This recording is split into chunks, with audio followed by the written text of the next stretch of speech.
কোশ্চেনগুলো দেখুন যে ফার্স্ট চ্যাপ্টার এবং সেকেন্ড চ্যাপ্টার থেকে দুটো কোশ্চেন মোরলেস হচ্ছে, কিন্তু মানে first chapter and second chapter. First চ্যাপ্টারের মোস্ট অফ দ্য টাইমে ফার্স্ট চ্যাপ্টার থেকে আমাদের একটা থাকে, প্রবলেমস থাকে। বেসিক্যালি আমি যে প্রবলেমসটা দিয়েছি সেটা আসলে আমি যে প্রবলেমগুলো করা দিয়েছি, মানে করা সলভ করা আছে, সেই প্রশ্নগুলো থেকেই দিয়েছি, ঠিক আছে? সো ওটা থেকে। আর সেকেন্ড চ্যাপ্টার তে খুব ফাস্ট রিয়াকশন এটসেট্রা, প্লাস হচ্ছে আমাদের যে ডিফারেন্ট মেথডস অফ আইডেন্টিফিকেশন, যেমন অর্ডার অ্যান্ড বের করার যে মেথডসগুলো আছে, কন্ডাক্টিমেট্রিক মেথড, তারপর পোলারমেট্রিক মেথডস অ্যান্ড হচ্ছে এই স্পেকট্রোস্কোপিক মেথড, এইগুলো করতে হবে। এগুলো থেকে কোশ্চেন থাকে, কমন কোশ্চেন এগুলো। এই বছর একটা থাকে তো আরেক বছর আরেকটা থাকে, তাই না? তো এই জিনিসগুলো করবা। সেকেন্ডলি হচ্ছে তোমরা ওই যে ফার্স্ট রিয়াকশন বললাম, ফার্স্ট রিয়াকশনে যে কোনোটাই আসতে পারে, তবে টপিকস ওয়াইজ তো বুঝতেই পারো যে কোনগুলো বেশি আসে, ওরকম করেই পড়বা। ভালো করে পড়লেই হবে। আমার মনে হয় যে আমি যা পড়িয়েছি, আমি যে স্লাইড দিয়েছি সেগুলো, কিন্তু একটা জিনিস হয় কি, স্লাইড কিন্তু অনেকগুলো, ধরো কোনোটা এই বই থেকে দিচ্ছি, কোনোটা ওই বই থেকে দিচ্ছি, কিন্তু এটাকে পড়ার সময় যদি সিনক্রোনাইজ না হয়, যদি দেখো যে না একটু ডিফারেন্ট মনে হচ্ছে, তখন বইটা চেক করুন, বইতে কিভাবে আছে একটু গুছিয়ে দেখার চেষ্টা করুন, ঠিক আছে? তবে মোটামুটি ভাবে আমি স্লাইড দিয়েছি যেগুলো, সেগুলো যেটা সলভ করা সেটা অলমোস্ট পুরোটাই দিয়ে দিয়েছি সেরকম। থার্ড চ্যাপ্টার কি ছিল তোমাদের? ম্যাম থার্ড ম্যাম চ্যাপ্টার একটা কোয়েশ্চেন বলো ছিল। বলো বলো। ম্যাম ফার্স্ট রিঅ্যাকশনের মধ্যে যে আমাদের মেথডগুলো ছিল, যেমন ফ্ল্যাশ ফটোলাইসিস এটসেট্রা, এগুলো হুম ডিটেল যে মেথোডোলজিটা কি আমাদের হুম মুখস্থ করা করতে লাগবে? এই ওখান থেকে তো ডিটেলস যে মেথোডোলজি। আহ এগুলো তো আসেই। তুমি পুরানো কোশ্চেন গুলো একটু দেখো। হ্যাঁ, যেমন আমাদের খুব একটা প্রশ্ন আসে হচ্ছে রিল্যাক্সেশন মেথডের জন্য, ফার্স্ট রিলেশন কিভাবে স্টার্ট করো, রিল্যাক্সেশন টাইম কিভাবে বের করো। এখন এটা যদি গত বছর এসে থাকে তাহলে এই বছরের জন্য খুব একটাই না। আবার হতে পারে যে ফ্ল্যাশ ফটোলাইসিস, দেন ফ্লো মেথডস, তারপরে হচ্ছে আহ, আর কি কন্টিনিউয়াস ফ্লো মেথড, আচ্ছা না? এগুলো এগুলো তো আসলে বাদ দিতে পারি না একদম, এগুলো তো থাকে কমন কোশ্চেনের মধ্যে এগুলো। দেন ধরো এক্স আছে আমাদের পলিমারাইজেশন রিয়েকশন আছে, এক্সপ্লোশন রিয়েকশন আছে, তাই না? তো যেগুলো আমি পড়িয়েছি এগুলো কিন্তু আমি ভালো ডিটেল কি পড়িয়েছি, সো এগুলো থেকে প্রশ্ন তো আসতেই পারে, বুঝেছো? তবে আমি স্লাইড যেগুলো দিয়েছি সেটার মধ্যে আমার কোশ্চেনকে আমি লিখেছি। এখন একটা জিনিস মনে রাখবে যে আমরা দুজন টিচার পড়াই, এবং থার্ড হচ্ছে আরেকজন এটাকে মডারেশন করে। সো খুব এইভাবে আমি মনে করি না যে খুব কঠিন কোনো হার্ড করে যাবে, বাট ভালো করে পড়লে অসুবিধা হওয়ার কথা না, কারণ কখনো হয়নি এরকম যে পড়া আছে বাট কেউ কেউ খুব খারাপ কোশ্চেন হয়েছে, এরকম হওয়ার কথা না। ভালো কোশ্চেন না, কারণ দুজন টিচারই মোটামুটি আমরা রিলেটিভলি ইজি কোশ্চেন করার চেষ্টা করেছি। সো ওর আমার সাইড থেকেও যদি ওকে দেয় বা ওর সাইড থেকে আমারটা নেয়, তাতেও খুব একটা অসুবিধা হওয়ার কথা না, বুঝেছো? সো যা পড়িয়েছি সেগুলো ভালো করে পড়ো, মন দিয়ে পড়ো, প্রবলেমস গুলোকে স্টেপ ওয়াইজ সলভ করার চেষ্টা করো। অনেকগুলো হয়তো বা দেখা যায় যে একটু সংক্ষেপে দেওয়া আছে, সেগুলোকে স্টেপ ওয়াইজ করো, একটু প্র্যাকটিস করো, আমার মনে হয় না প্রবলেম হবে। ম্যাম আমাদের তারপর থার্ড এক্সামিনারটা জি, কি? থার্ড এক্সামিনার কোথায় পাইলা? আমার আরেকজন নাকি দেখবে বললেন, আপনি আবুল স্যার না, ছাড়াও। আমি আবুল হোসেন আর বললাম মডারেশন হবে না, কমিটি মডারেশন করে না, জি ম্যাম। সেটার কথা বলছি। থার্ড এক্সামিনার মডারেশন যে করে সে তো থার্ড আর একজন পার্সন, যে হয়তো বা ইচ্ছে করলে কিভাবে রাখতে পারে যে আমি যে পোর্শনটুকু করেছি সেই পোর্শন থেকেই আমার কোশ্চেন গুলো রাখলো, আরেকজন যে ডাবল হোসেন যেটা পড়িয়েছে ওখান থেকে রাখলো, অথবা কম্বাইন করে দিল। হ্যাঁ, এটা ওনার ইচ্ছে, উনি যে প্রশ্নগুলোকে ভালো মনে করবেন সেটাকে উনি করবেন। তো এই ম্যাম থার্ড চ্যাপ্টার মডারেশন থেকে কি হবে? অলওয়েজ হয়। হ্যাঁ, বলো থার্ড চ্যাপ্টার থেকে কি একটা ফুল প্রশ্ন হবে? বলো বলো দেখি, থার্ড চ্যাপ্টারটা কি ছিল বলো তো আমাকে একটু। ম্যাম থার্ড চ্যাপ্টার ছিল temperature dependence on reaction rate. Reaction rates থেকে ওয়ার্ড কথা আর কি থার্ড চ্যাপ্টার থেকে একটা ফুল কোশ্চেন ক্লাসে মিক্সড, শোনো মিক্সড হতে পারে। এখন একটা হচ্ছে ফার্স্ট সেকেন্ড থেকে সাধারণত দুটো কোশ্চেন হয়, একটা তো জানো কম্বাইন কোশ্চেন হবে, সেকেন্ড অ্যান্ড থার্ড কোশ্চেনটা রিলেটিভলি এই দুটো চ্যাপ্টার থেকে হয়। একেবারেই যে 100% হবে সেটা বলা যায় না।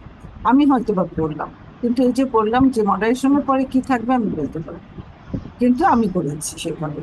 থার্ড কোর্স চ্যাপ্টার থেকে এবং একটু মিক্সড করে অন্যভাবেই আসতে পারে। সলিউশন থেকে একটা কোশ্চেন ফুল করার চেষ্টা করেছি, যে সলিউশনটা অনেক বড় একটা চ্যাপ্টার, অ্যান্ড ইসের থেকে থার্ড অ্যান্ড তোমার সলিউশন হচ্ছে ফিফথ চ্যাপ্টার নাকি বলো? Fourth chapter. Chapter fourth chapter. তাহলে ওই দুটো থেকে থার্ড অ্যান্ড ফিফথ থেকে হচ্ছে একটা কম্বাইন কোশ্চেন হবে। বাট খুব সহজভাবে চিন্তা করো, যেমন ই থেকে ক্যাপিটালাইসিস থেকে একটা কোশ্চেন হতে হবে, ফটোকেমিস্ট্রি থেকে একটা কোশ্চেন হতে হবে, দেন চেন রিয়েকশন এটার সাথে হয়তো বা মিক্স থাকতে পারে।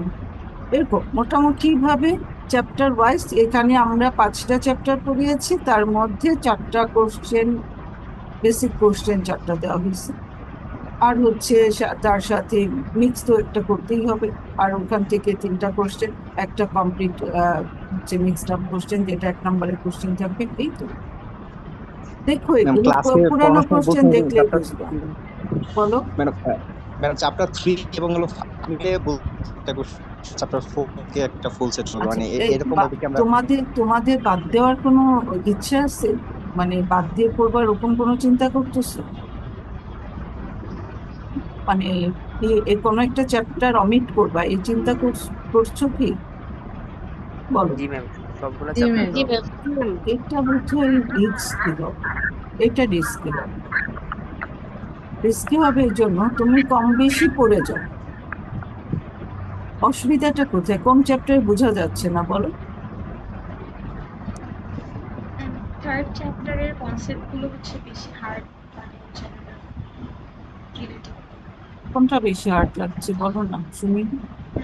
পোটেনশিয়াল এনার্জি সারফেসের যে ব্যাপারগুলো আচ্ছা আচ্ছা আচ্ছা, অত কঠিন করে সারফেস চার্জ মানে সারফেসের এনার্জি কাকে বলে এই ধরনের প্রশ্নগুলো পড়লেও হবে। অত কঠিন করে যে কোশ্চেনগুলো আসবে সেটা না, কিন্তু এটা ঠিক যে ট্রানজিশন স্টেট থিওরি যে ডিরাইভেশনস আছে, লিমিটেশনস আছে, এগুলো আসতেই পারে, অ্যাসাম্পশনস আছে, এগুলো আসতেই পারে, বুঝেছো? সো ইউনিমলিকুলার রিয়েকশন আছে, আমরা যেটা পড়েছি যে ইউনিমলিকুলার রিয়েকশনের জন্য লিন্ডাম্যান থিওরি পড়েছি, লিন্ডাম্যান শেলুট মেকানিজম পড়েছি, আবার সেটা ডিরাইভেশন পড়েছি, সেটা ইকুয়েশন পড়েছি, এটার লিমিটেশনস গুলো পড়েছি, যেগুলো খুব কমন কোশ্চেন সেগুলো আসবে। হ্যাঁ আমি করেছি সলিউশন থেকে একটা ফুল কোশ্চেন দিয়েছি, কিন্তু ওটাকে মিক্সড করেছি। বলো। একটা কোশ্চেন ম্যাম। ম্যাম আমাদের সিলেবাসে আরআরকে ট্রিটমেন্ট নাই, হচ্ছে ইউনিমলিকুলার রিঅ্যাকশন, কিন্তু প্রিভিয়াসে অনেক প্রশ্ন এসেছে, ওটা ডেরিভেশন থেকেও প্রশ্ন এসেছে, মানে হচ্ছে ওই যে রাইট র্যাম্প স্ট্রাকচার ক্যাসেল। ওটা আমি তো দেইনি, তোমাদের যেখানে নাই সেখানে তো আমি যাইনি। Thank you ma'am. কঠিন কিছুতে যাইনি, সহজভাবে রাখার চেষ্টা করেছি, বিকজ অফ 2জন টিচার পড়ালে এখানে একটু সহজ কোশ্চেনই থাকতে হয়, আমি সেটাই থেকেছি। সো আমার মনে হয় না যে হার্ড কোনো জায়গাতে যাবে। ভালো করে যদি এগুলো বাদ মানে ওইটুকু বাদ দিয়ে না পড়ো যে একটা চ্যাপ্টার আমি ফুল ছেড়ে দিলাম, এটা এক ধরনের বোকামি, হোমেরাম হয়ে যেতে পারে, 2টা কোশ্চেনও বাদ যেতে পারে। সো সেই ধরনের কিছুতে না যাওয়াটা বুঝি আমার কাছে। ম্যাম ফার্স্ট অর্ডার যে সেকেন্ড অর্ডার থার্ড অর্ডারের বড় বড় ডেরিভেশন রেট ওগুলোকে সেকেন্ড অর্ডার পর্যন্ত আসে, থার্ড অর্ডারের ডেরিভেশন খুব একটা আসে না, কিন্তু একদম যে ডেরিভেশন আসবেই না। সেকেন্ড অর্ডারে অনেক বড় যেটা আমরা সবসময় চিন্তা করি স্টুডেন্টের টাইম কত আছে। এখন আমি যদি বলি যে দুটা হচ্ছে মানে কনসেন্ট্রেশন ডিফারেন্ট আছে, এরকম কিছু একটা করো, সেটা ডিরাইভ করো, এরকম হিউজ বড়, তাই না? কাজে এই এত বড় একটা ডিরাইভেশন দিয়ে তোমার সময় নষ্ট করার মতো সময় তো আমাদের হাতে নেই। তোমাদের হাতে নেই। আমরা তো এটাকে কাউন্ট করি যে একটা কোশ্চেন তুমি 30 মিনিটের বেশি যেন কোনোভাবে তোমার না দরকার একটা ফুল অ্যান্সার করতে। সো তুমি 3 ঘন্টার মধ্যে, হ্যাঁ বলো, 5টা কোশ্চেন অ্যান্সার করবে। So আমরা সেভাবে কনভেনশনাল করি। বলো। কনভেনশনাল ট্রানজিশন স্টেট থিওরি যেটা, ওইটার যে ফর্মুলাগুলো ওগুলো ডিরাইভেশন আসে। তো, কোনো এরকম আসতেও পারে। এটা তো খুব কঠিন না। ম্যাম, কঠিন। ডিরাইভেশন 1 আর 2 দুইটার মধ্যে কি মানে যে কোনো একটা অপশন থাকে নাকি আমার নিজের মন মতো করে দিতে পারবো? যেভাবে কোশ্চেনে বলা থাকবে ঠিক সেইভাবে লিখতে হবে। দুইটাই পড়বো তাহলে? বলো। ম্যাম মানে মোট কথা ডেরিভেশন যেগুলো অনেক বড় বা জটিল ওগুলো আমরা স্কিপ করতে পারি, বাট বাকিগুলো পড়তে হবে ডেরিভেশন। মানে খুব আচ্ছা, বড় আমার বা আমার জটিল মেইন ওরকম কাহিনী কোনো শেষ। ডেরিভেশন আমি আর কিছু জিজ্ঞাসা মনে হয় যে দেওয়া হয়নি। সো এরপরে আমি আবারও বলছি, আমি তোমাকে এইভাবে বলবো না, আমি শুধু বলবো যে তুমি মানে এই যে বললাম যে সেকেন্ড অর্ডারে যদি তুমি ওইভাবে করতে যাও ওটা অনেক বড়, কিন্তু প্যারালাল ইকুয়েশনে ডিরাইভেশন তুমি করবা না বা করবা না, সেগুলো তো সহজ, সেগুলো তো তোমাকে পড়তে হতেই পারে, এগুলো থেকে তো প্রশ্ন আসতেই পারে, তাই না? কাজে যেগুলো ইজি সেগুলো তো করে যাও, সেগুলো তো না পড়ার কোনো কারণ নেই। তারপরে এখন নেম বলে দিলে এই মানে ট্রানজিশন স্টেট থিওরি যে এইগুলো আছে এগুলো একটা ডিরাইভ করার জন্য বলা হয় সাধারণত, খুব বড় তো না, কাজে এগুলো থেকে আসতেই পারে, ওটা একটু দেখো। আর এছাড়া ডিরাইভেশন ইসের থেকে ছোট ছোট এক একটা তো ডিরাইভ করার ছোট, যেগুলো খুব বড় কিছু না, এরকম সেগুলো তো করতেই হবে। সলিউশনটা ভালো করে পড়ো, ডাইলেকট্রিক কনস্ট্যান্টের এইগুলো তো ডিরাইভ করানো আছে, ইকুয়েশন আছে, এই ইফেক্ট গুলো পড়ো, এইগুলো পড়ো, এগুলো বাদ দেওয়ার তো কিছু না। তো বাদ দেওয়া খুব রিস্কি হবে, বাদ দেওয়ার কিছু না। যে খুব কমপ্লিকেটেড যেগুলো সেগুলোতে যেতে হবে, সিলেবাসের বাইরে তো যেতেই হবে। প্রবলেমস গুলোর মধ্যে হচ্ছে যেগুলো আমি দিয়েছি সেই প্রবলেমস গুলো করো। আরেকটা জিনিস বললাম, এই যে 5 বছরের একটা কোশ্চেন দেখো, আইডিয়া পেয়ে যাবে, খুব হার্ড কোনো কোশ্চেন আমি করিনি, সহজ কোশ্চেন করেছি, যেগুলো মোটামুটি ভাবে আগের সাথে মিল রেখেই করেছি, যেন তোমাদের কোনো প্রবলেমটা না হয়। বুঝছো? বুঝলে নাকি? বলো, এখন বলো, ম্যাম আর কি বলবা? 4-5 বছরের হুম? যেরকম কোয়েশ্চেন, কোনটা কোনটা? ম্যাম বিগত 4-5 আচ্ছা, বছর যেমন কোয়েশ্চেন এসেছে ওই রকম ফলো করা হচ্ছে। 4-5 বছরে গত বছর বা তার আগের বছর, গত বছরের যেটা ট্রেন্ড ছিল আমাদের, আমি করিয়েছিলাম, সেই জন্য আমি বলতে পারি যে গত বছরটাকে ফলো করো, বা তার আগের বছর সুশান্ত করিয়েছে, সো একটু অন্যরকম কোশ্চেন হচ্ছে, আমি একটু জেনারেল রাখার চেষ্টা করেছি, আমি খুব কমপ্লিকেসিতে যাইনি।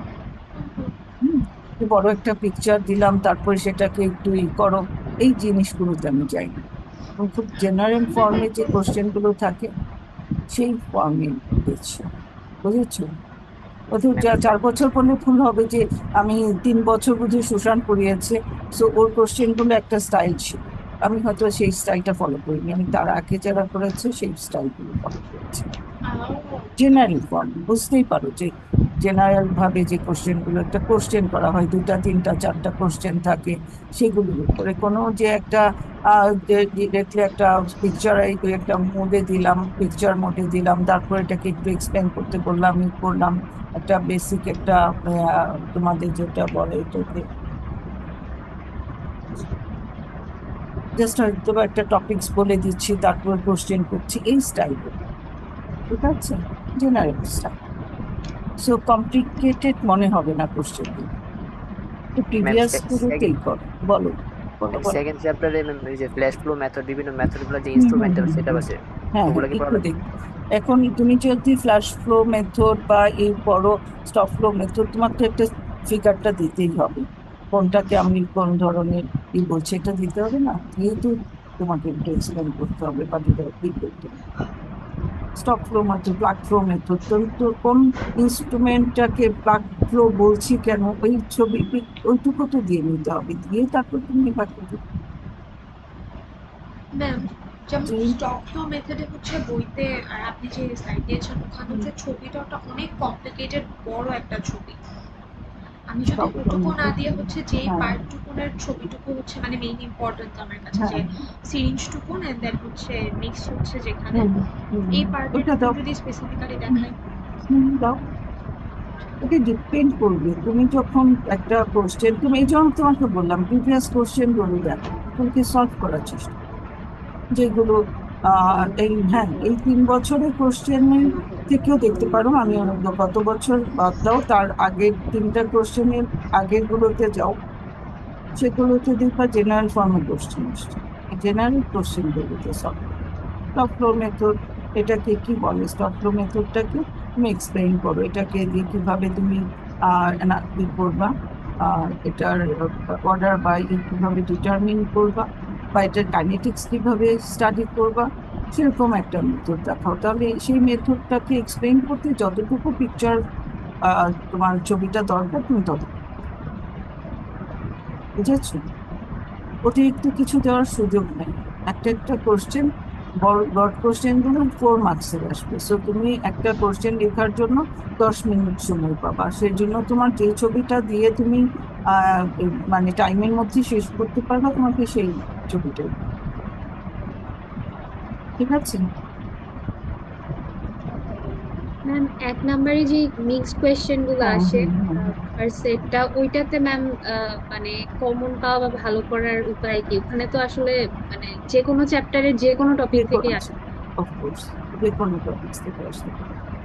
ওটা হচ্ছে তোমার ওভারঅল পুরো বইটা যদি পড়া থাকে, তাহলে আসলে বেসিক কোশ্চেন থেকে আসে, বা খুব সংক্ষেপে একটা 1 মার্কসের আসে, তো এখন তো 1 মার্কস থাকে, সো তোমার খুব বেশি বড় করার তো কিছু না, তাই না?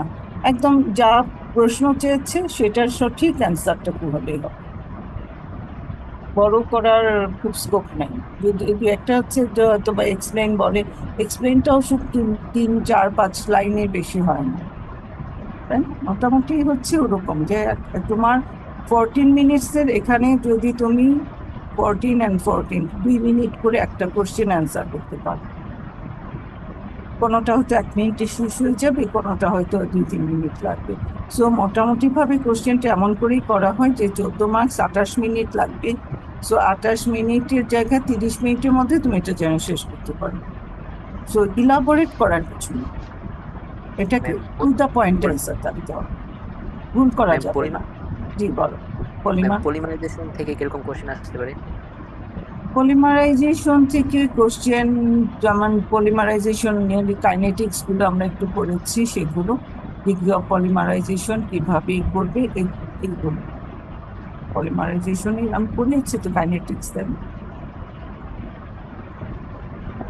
চেন পলিমার এন্ড পড়িয়েছি না লেভলারের বই থেকে, জি ম্যাম। পড়েছো? জি ম্যাম। ওটা জাস্ট জি একটু ম্যাম। ওটা পড়ে লো। ম্যাম পলিমারাইজেশনের যে ক্লাসিফিকেশন, ক্যাটায়নিক, অ্যানায়নিক, হ্যাঁ ক্লিরিক্যাল, এগুলো কি ম্যাম? এগুলো এত ডিটেলে যাবে কিনা জানি না, যাই হোক এটা পড়িয়েছি যেহেতু দেখে রাখবো ওটা। মানে ডিফারেন্ট টাইপের পলিমারাইজেশন রিয়েকশন হচ্ছে, সেটা একটু বেসিক্যালি জানাটা দরকার, কোনটা অ্যানায়নিক কোনটা ক্যাটায়নিক, এগুলো একটু জানা দরকার। জানো, বাদ দিতে বলছি না, আবার যে খুব ইম্পর্টেন্ট সেটাও বলছি, but polymerization, degree of polymerization, chain branching, এগুলো পলিমারাইজেশন কোনগুলো সেগুলো তোমার মানে ইস্যু থেকেও আসে, তোমার যে চেন রিয়েকশনস আছে ওখানেও আসে, এখানেও আসে, সো ওইগুলো পড়ো। আর কি